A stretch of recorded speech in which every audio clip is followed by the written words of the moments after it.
اور اس کام میں امیر اور غریب دونوں بہت تیزی سے آگے بڑھ رہے ہیں۔ میرا ہرگز یہ مقصد نہیں ہے کہ اسکول کی تعلیم بچوں کو نہ دلوائیں، اسکول کی تعلیم ضروری ہے۔ اسکول کی تعلیم سے انسان اس ماحول کو نہیں سمجھ سکتا، اور قرآن مجید کی تعلیم نہ ہو، دین اسلام کی تعلیم نہ ہو تو انسان اپنے آپ کو نہیں سمجھ سکتا۔ دونوں تعلیمیں ضروری ہیں۔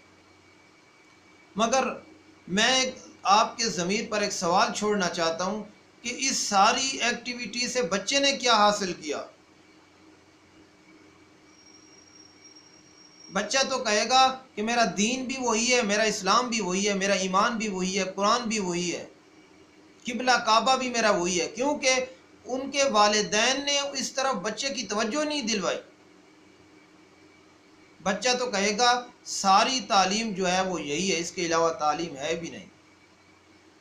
وہ جو صبح تھپڑ مار کے والدہ اٹھاتی ہے یا مسجد کے اندر بھیجنی ہے تو ایک اٹھنے کا بہانہ ہے، اصل تعلیم تو یہ ہے جس پر پورے خاندان کی توجہ لگی ہوئی ہے۔